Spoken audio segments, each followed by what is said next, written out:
यह कहानी एक पुरानी और सुनसान गली में स्थित एक एंटीक शॉप की है। इस दुकान में एक दुर्लभ चीज रखी थी, एक काली लकड़ी का फ्रेम जिस पर पुराने जमाने की नक्काशी बनी हुई थी।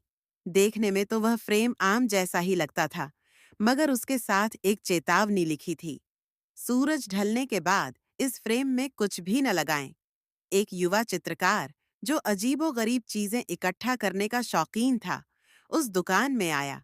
जैसे ही उसकी नजर उस फ्रेम पर पड़ी, वो जैसे खिंचता चला गया। दुकान के मालिक ने पहले फ्रेम बेचने से मना कर दिया, मगर उस चित्रकार ने जिद की, ज्यादा पैसे दिए और आखिरकार वो फ्रेम ले आया। घर आकर उसने उस फ्रेम में अपनी बनाई हुई एक सुंदर लड़की की पेंटिंग लगा दी। एक लड़की जो बगीचे में बैठी थी। शाम हो चुकी थी, मगर उसने चेतावनी को नजरअंदाज कर दिया। रात के पहले पहर कुछ अजीब हुआ।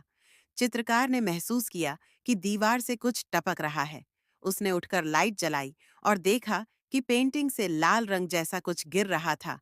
पहले तो उसे लगा कि ये रंग है, लेकिन जब उसने छूकर देखा तो वो गर्म और असली खून था।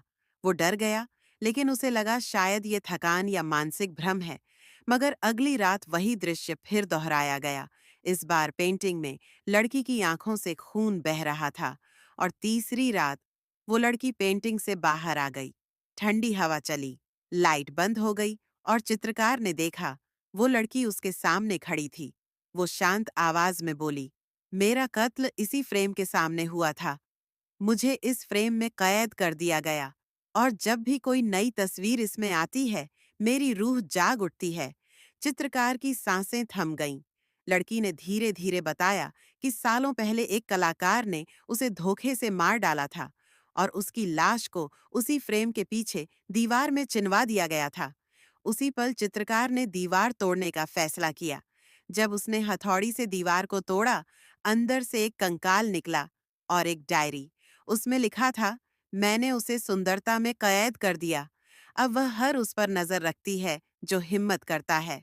अब लड़की आजाद थी और फ्रेम, वो अब खाली था, मगर जमीन पर खून की बूंदें अब भी गिर रही थीं, जैसे किसी और की बारी आने वाली हो।